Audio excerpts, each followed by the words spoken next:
Hi, it's me, Moto, and I'm back with Percy Jackson cast and producers speak about episodes 1 through 4. Dropping in, guys. Dropping in. So Yes. you guys got required readings from Andrew McElroy this season. Absolutely. Oh, yeah. Okay, so Arian, what from Man's Search for Meaning made it into Grover's Search for Pan? Wouldn't you like to know? That's deep. That is ball knowledge. Did he dude. tell you this himself? You guys told us this.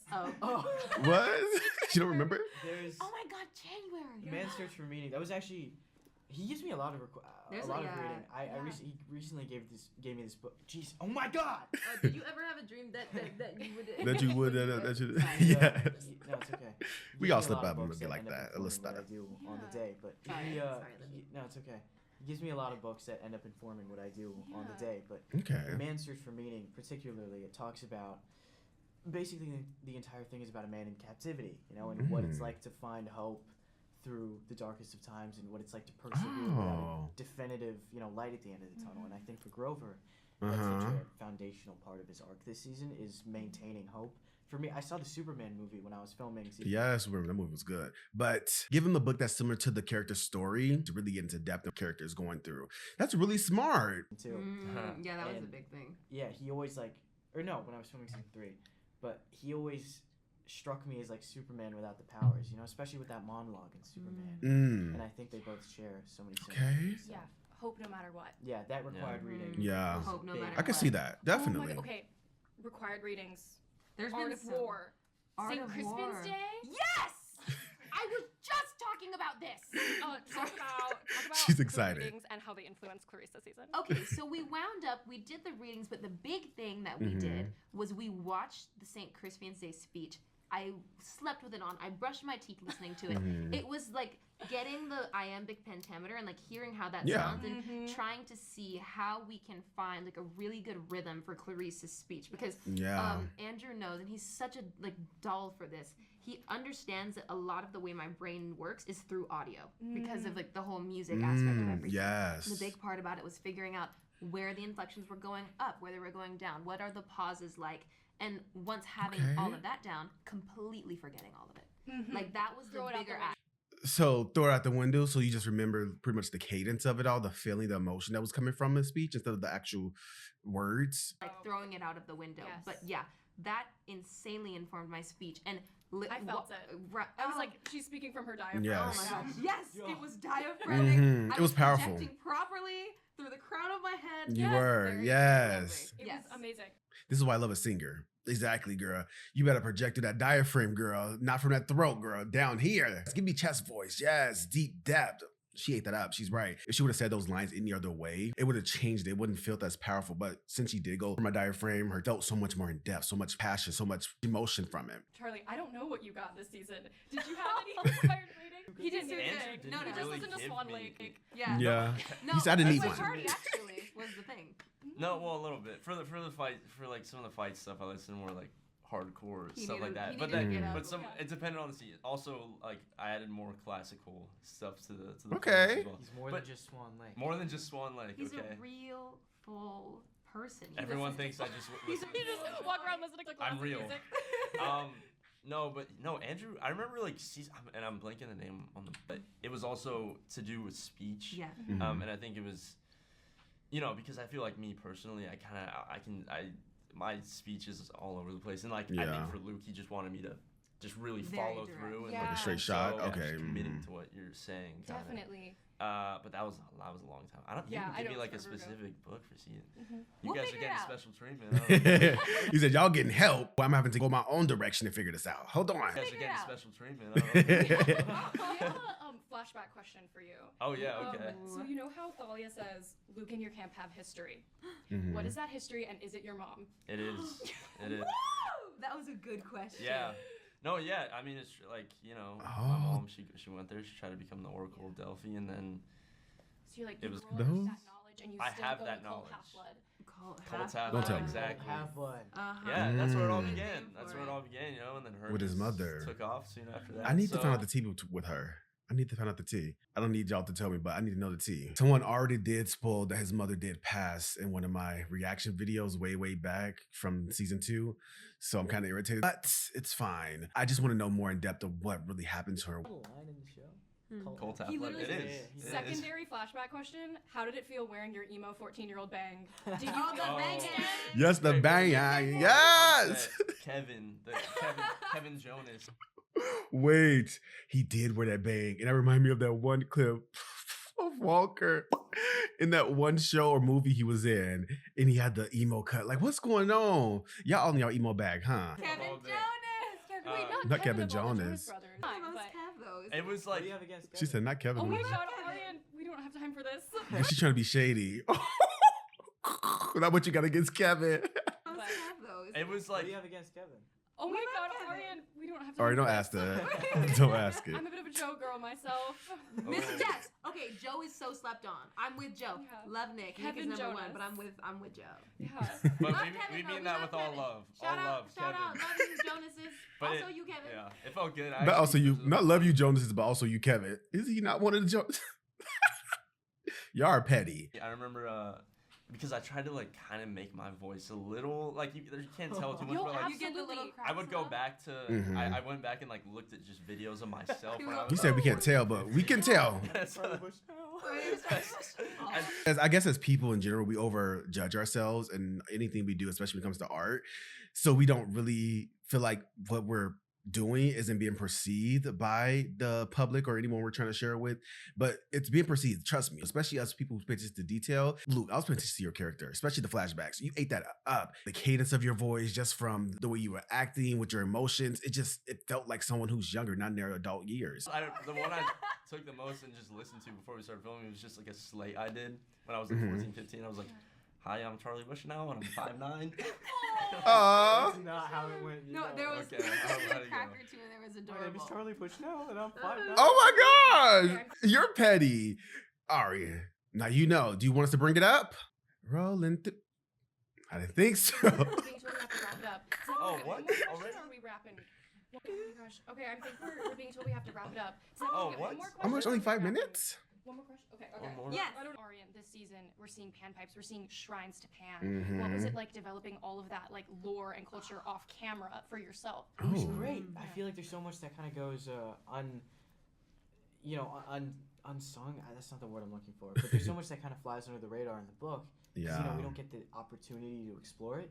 And getting to work with our writers and like, when does he get his panpipes? What does it mean to him?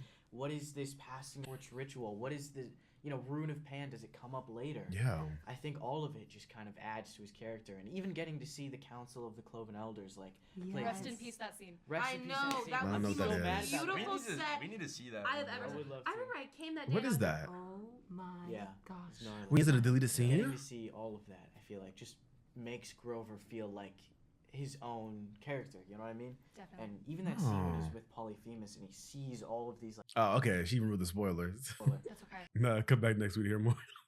Okay, girl. But my thing is, how are we going to spoil parts from the book, but we're not going to spoil what happens in the show? Because I don't want no parts from the book, but y'all going to tell me that. This is like his, this is his like life. This is it's a lot for him, Definitely. and it was so much fun to get to, live it and just Yeah. see what happens off screen and behind Percy's point of view. Mm-hmm. Definitely. Thank you so much. I need her to come back and ask questions. She think it has to do with them being number one Percy Beth stands, but in general, Percy Jackson stands. Like, they read these books. They know what's up. Yes. Questions. So good to Oh see my you. goodness. Yeah, we kind of felt like if there was a chance we get to talk to anyone again, it was probably going to be you, Dior. Yes. So, yeah, well, we yeah. tried to angle it. When can I get on the podcast? Yes. Oh, she has a podcast episode. I'm going to react to that soon. Erica Ito, Seaweed Brain Podcast. Eh? It's a great slate. That was amazing. I'm 5'5". I'm represented by Buckwall. Okay, 5'5". Yeah, we have to leave that in. I'm based Yeah. in New York City.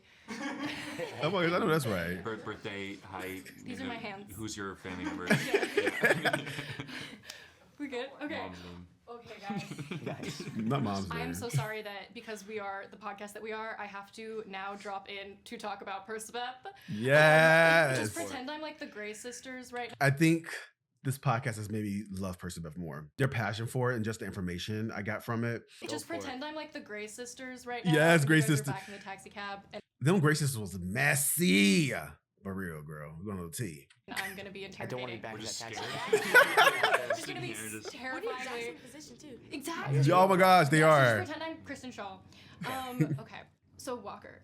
When Annabeth reveals the great prophecy to Percy in the lifeboat, Percy is like, so Chiron thinks that I'm gonna destroy Olympus.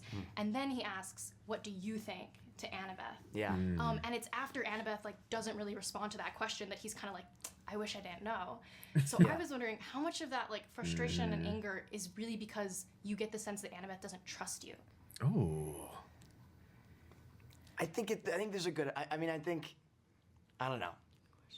I think he wishes he didn't know, not just because it's a whole other like type of pressure, but like I feel like he thinks like this is the one person that he would expect to be like, oh no, you're not gonna destroy the world, and she doesn't say anything. So. Looking back on that bond that Percy and Annabeth built throughout the whole season of one, it makes sense why he would feel that way he does. Because it's like, we went through all these struggles, all these mishaps together, and you can't tell me the front truth. I get where he's coming from. He would expect to be like, oh no, you're not gonna destroy the world, and she doesn't say anything. So it's like, I wish I didn't know that you thought that, because now I can't like, Understandable. trust you as much as I did before. You know what I mean? So I think, I don't know. It's difficult. Wow. Jeez. Definitely. It's That was a good terrible. question. These are great questions, I Kristen. know that they also filmed these like so long ago, so it's hard to remember. But okay, so Leah, on the Ironclad, Annabeth asks Percy, how did you know that like Scylla was the right choice? And Percy says, honestly, because it's yours. That feels like a lot of pressure. How does Annabeth feel about that? Is she like, oh, he's so loyal, or is she like, oh my god? Like, She's like, why are you putting the same shit? I said it back. I think.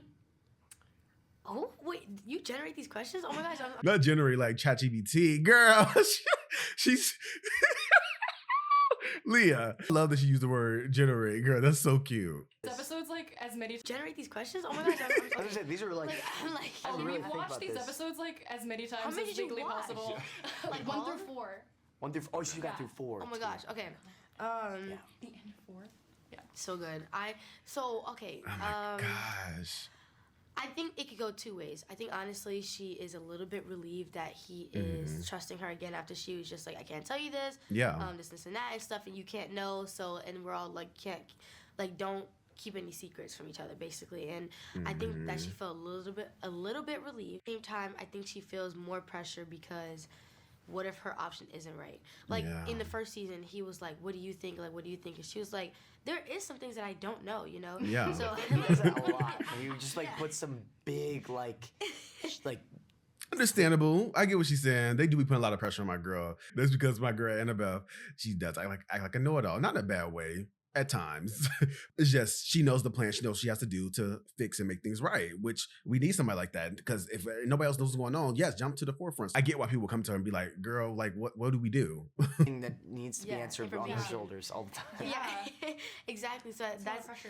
exactly. So it's Yeah. kind of funny to come back to that, and she's kind of relieved, like, okay, like he trusts me, but at the same time, it's like, what if I'm generally not right? Yeah. And I think that that's one thing that she kind of worries about in that moment too, when he's like, honestly, because it's yours, and she's like, She's like, He's like, yeah. thanks, Just adding more pressure to Yeah. the pile. Like, weight on Literally. the shoulders. love you guys. Yeah, Literally. absolutely.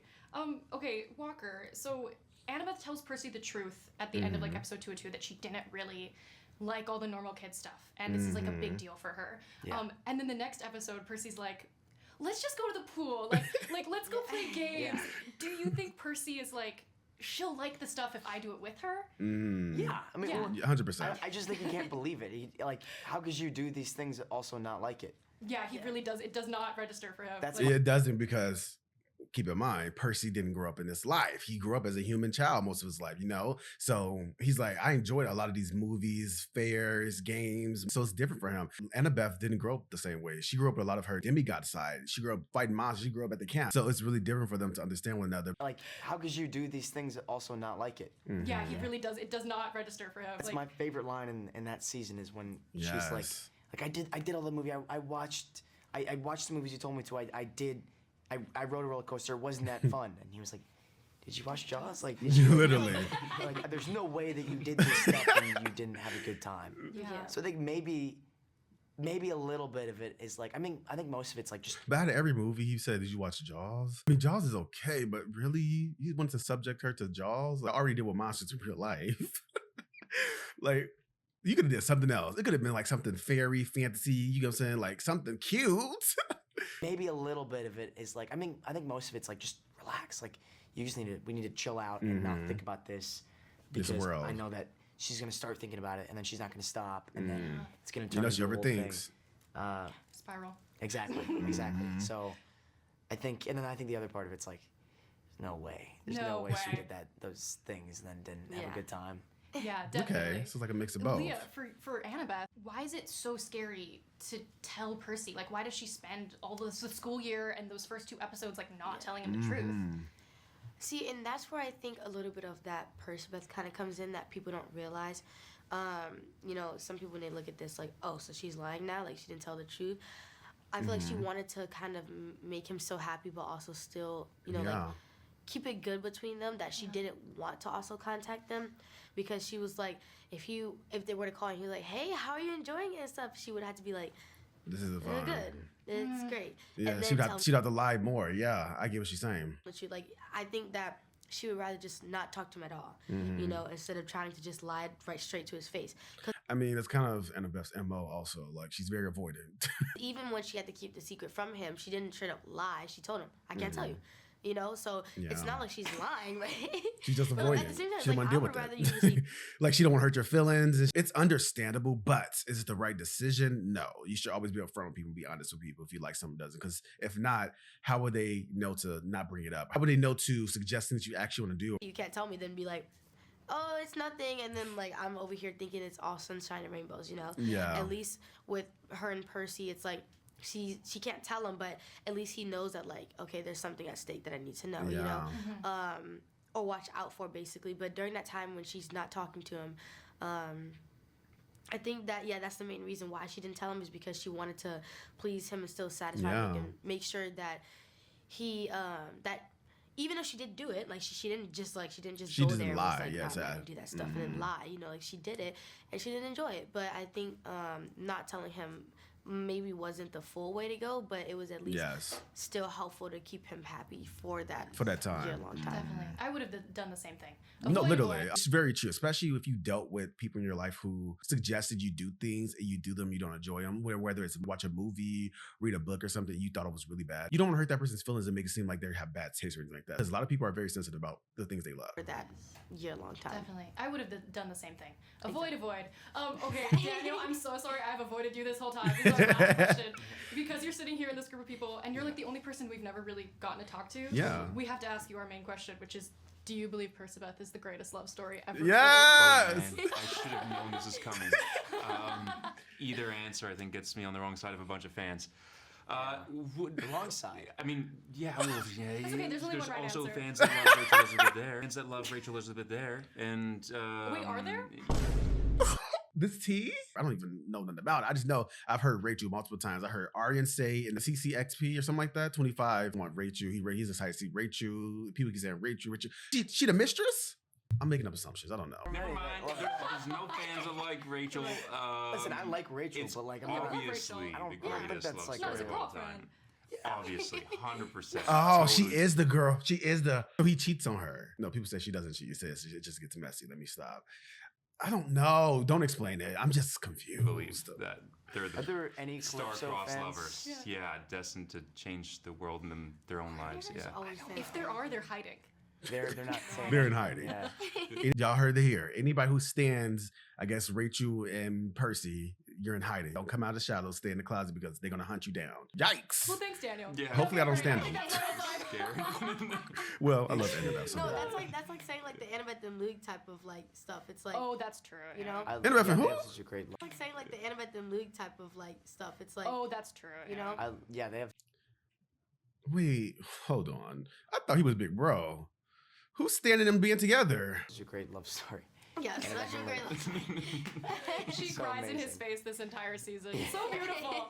Yeah. So that's beautiful. my time. So beautiful, so weird also. That's a grown man. Is Annabeth like a literal child? Okay. Okay, we've watched all first 4 episodes. I'm sorry, I'm making this thing look because I'm still disgusted by I can't get over that. Like, that's very strange. Was that in the actual books?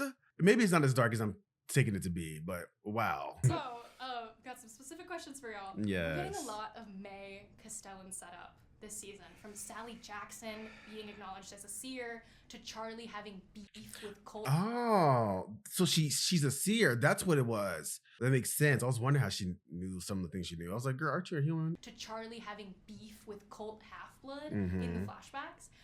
Obviously, a huge perk of this adaptation is bringing stuff from later on into the earlier story. Yeah. But also aren't going to get all of May Castellan right now in this season. Mm-hmm. So why was Luke's tragic childhood something imperative to sprinkle in right now? I mean, I think it's something that was in season 1 all the way back to really understand how Yeah. a person decides. Yeah, I thought so myself. I already assumed that she did from season 1. Just the little tidbits we got of Luke. I was like, girl, he has something traumatic. Well, I didn't think she passed away. I thought something was going on with his family like situation. That they would rather pull everything down and destroy this thing that they can't understand. Mm-hmm. I think you have to understand where they come from. Yeah. And his origin story does that, I think, in a way that's really compelling. Okay. So I'm interested to see his origin story. Honestly, get more about the character. That's going to be amazing, yes. But nothing would justify killing people. I don't understand that aspect of it all. I don't want to go to tangent. You guys know how I feel about Luke, but you can't justify that, baby. I'm sorry. it's I think that was something that was rooted in Luke from page 1 for him. To the extent it makes it on screen is Definitely can is, see that. Function of editorial, but I think that is Luke is a product of his origin Environment. Yeah. And you guys have read the books, right? Have you? Yeah, it was a long time ago. Yeah, you A probably long read the time books. ago. So Those kids. the, No, that's Also, good. Hermes, like yeah, Hermes saying, "Please save my son." Mm-hmm. So you're talking about their relationship and that family. It's true. Yeah. Yeah. but But both angles. and to be able to dive into those flashbacks and also the point of view shift, like the books don't, it's all coming from Percy, so we're able to actually really show the full depth of his arc and what he's going understand through, his and point where of view he of his came life. from, and Such a good touch to me because yes, I love backstory. I love seeing people's upbringing, seeing people's point of view. and being able to dive into that is why this medium is really perfect for that. Absolutely. All right, Persibeth, in all capital letters. Throughout the first 4 episodes, a lot of the events are the same as in the book, but the connective tissue of how we get to each of these events is reworked in this very delicious, relationship-focused way. Yeah. And the big one for us is the removal, sort of Annabeth, Cyclops' prejudice as the tension between Percy and Annabeth, and replacing that with, 1, her stress about lying about being a normal kid and not liking all that stuff, and 2, this tension around lying about the great prophecy. Why was it important to sort of tone down the Cyclops element, and how did you land on these other 2 layers of all? I love this question because from the flashback from what we saw, I would expect Annabeth to be a little bit more hateful to Tyson because, he's a Cyclops. Alternate tension for them. The Cyclops tension was eroded in stages. We started with it, and then as we got into it, especially since you're looking at such a lovable Tyson, right? And we didn't know what Tyson would look like. Maybe in your turning pages, also you're thinking of much more monstrous, looking He guy. looks cutesy patootsy. It didn't seem to have the relevance and the power that Percy and Annabeth, the organic tension that would happen from your friend. You grow up, you come back. Are we still friends? What are we now? Definitely.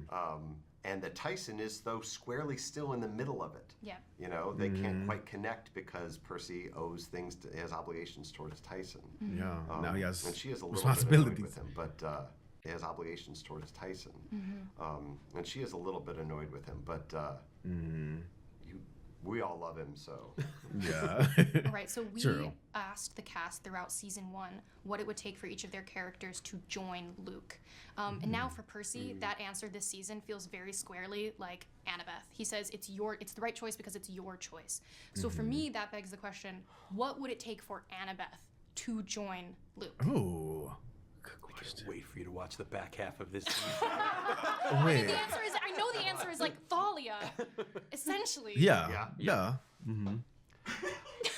Yeah. Care to comment?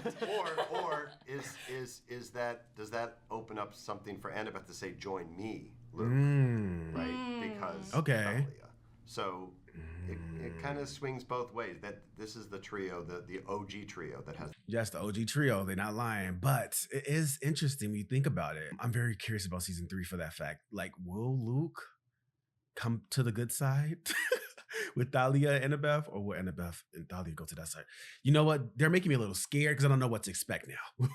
Because at first I was just expecting Thalia to be, okay, yes, Annabeth, girl, let's be together. I'm not fighting for that man, but I'm scared now. The ties together. And I think that's why, once again, with the flashbacks, Yeah. we needed you to invest in that relationship of the Yes. three. So it becomes so much more complex Yes. as this season goes on about where do all these people fit on the chessboard and just in their love for each other and care for each Exactly. other, because we all know that those relationships from back in the day, from what you grew up with, like those are the seminal relationships. Yes, and 100%. That's what makes you who you are pretty much in your adulthood. They're not lying. So yeah, it's going to be very interesting. tested like fully this season. And if you go all the way back to the eldest three, this show in one way is about groups of three that Three- get broken. Oh, and need to yes, get that's true.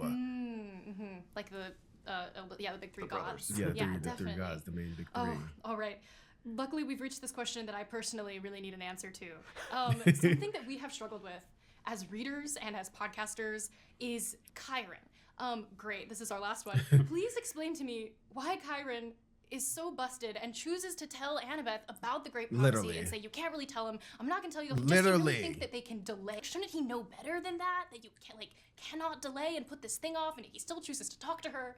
Exactly. I think he's feeling the stress of being so far away and ejected from camp. His place as someone who's there guiding has been taken away from him. And he is really alarmed that that the Great Prophecy is starting to Come move to fruition pretty soon. now in this time. Now that Kronos is absolutely back on the board as revealed by Percy at the end of season 1. And I think there's just this beautiful, that relationship of Chiron to these Yes. kids. Like there's this That is so trust, beautiful. and it goes both ways. And I think, he's got to train them for this greater thing, and there has to be that equal parts of respect.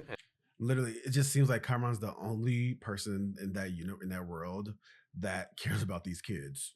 Literally, nobody else cares about them or cares what they're going through. It's really sad. And can she handle this? Can she take this on when the stakes are that great? And that's kind of what I love about how he centered into Camp Half-Blood. Definitely, yeah. It's like he's feeling the pressure because he's far and there's nothing he can do, and it's happening now whether he likes it or not. So, boon. Boon. Understood. All right, thank you guys. Amazing. The So we guy who actually made it all. Just spoke with Marco Shiro like 2 days ago to celebrate wrapping up Court of the Dead coverage on the podcast. And we decided to borrow a tactic from Amy Poehler's podcast and ask Mark a question to ask you. Cool. So Mark told us to ask you how it felt receiving from Mark that very first draft of the Court of the Dead. I don't know what that is. We're thinking, wow, there are a lot of characters here. There are a lot of characters here, but I love them all. And it's like suddenly I want to write a book about each one of them. I'm not going to do that. That's too much work. But I was sort of in awe of the great new characters he'd added to the story. Definitely. We love Samil and Ariel in particular. Oh, yeah. So in Wrath of the Triple Goddess, we learned about Sally Jackson's witchy past and her ability to see through the mist. Right. And now in episode 201, we are finding out that Sally sees through the mist, and maybe Loki also sees the future a little bit, like maybe has some prophetic tendencies. How important was it to include that early on in the season? Yeah, I think that's always been in my mind for Sally, and I think even in the in the original books, you get hints. I mean, it's obvious that she can see through the mist. That is, that's point made blank clear. in the but books. Okay. why is that? Well, she must have some sort of sensitivity to what's going on around her. And the other example that we know of is May Castellan, who has a very tragic arc, but is not totally dissimilar. I think there's something about certain mortals and why they catch the eye of the gods. There's something special about them. They're not just run-of-the-mill mortals. And I think, yes, that's always been part of Sally's makeup, and it's fun to explore that in different ways. Yes, we were That's really really felt like, cool. especially getting to know Naomi Solis and know that she's also a mortal who sees through the mist, and then thinking also about Rachel, that there is a quality to each of these women, in particular women. Yes, yes. I and I think that goes all the way back to Cassandra in Greek mythology. I mean, the women in Greek mythology have a cognizance of the world that sometimes escapes the men, and they're not always listened to, as in the case of Cassandra in particular. But yeah, I think that's definitely true. Medea also is like that. There's a power there that is maligned sometimes and not respected, but is powerful nonetheless. 100%. Absolutely. Oh, it's so great to hear you say that. I've been wondering about that. Yeah, that's really cool to hear him say, especially seeing where he got the idea, in a sense, from giving these women these type of abilities in his books. Yes. Come on, Rick. For months now. Something we asked the cast throughout season 1 was, what would it take for each of their characters to join Luke and join Kronos' army? And now for Percy, this season, that answer really seems like Annabeth. If Annabeth made that choice, he would say, that's your choice and that's the right choice. So that begs the question for me. Yeah, he would. He let that girl down. What would it take for Annabeth to join Luke? Is there any world in which she hears something or learns something that would cause her to join the Kronos army? Great question. I don't know. I think that, honestly, I think at this point, Leah probably has more insight into where the character. Annabeth's mind is in season 2 than I do, having gone through that and now being in the midst of season 3. Yes, Rick gave my girl props. Like, yes. Oh, she's embodying that character. He's seeing it firsthand on set. I know that's right. Having gone through that and now being in the midst of season 3, she knows, honestly, she knows Annabeth better than I will. Oh, wow. But, that's coming from Rick. If I was Annabeth, I'll feel just warmed in the heart.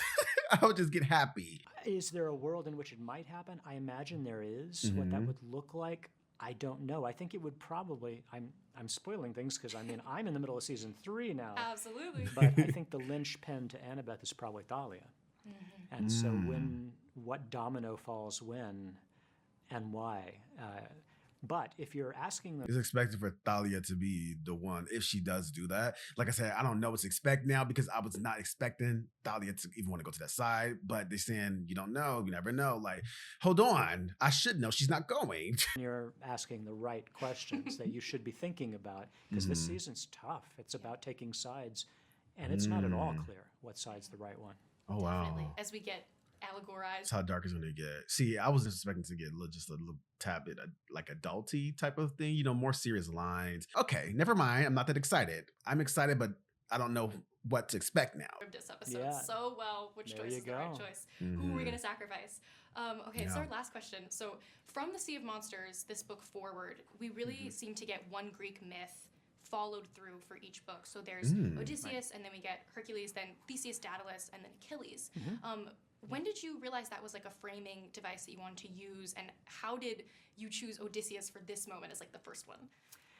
When I realized that, I honestly don't remember, and I can't tell you at this juncture I made those how books years conscious ago. than just knowing the myths. But for the Sea of Monsters, yes, I knew it needed to be nautical, and of course, the sort of archetypical version of that is the Odyssey, and so it made sense to me that would kind of be the macro myth that we were going with. Definitely.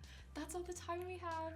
Well, thank you. Thank you Is for that the letting us end? interrogate. Yeah, I'm going to need Miss Erica back here. Yeah, Miss Erica has the questions. She's really good. And she's giving me a little tea, but not too much tea. You know what I'm saying? Where it's exposing too much. I don't know what to expect now for the season. My head is kind of twisted up with what they just told me from this interview. Now I'm scared. Yeah. I feel like it's about to get a little too dangerous. But tell me what you think of this reaction down below. Hit the like button if you enjoyed this reaction. Hit that sub to keep when I post. See you guys next one. Bye.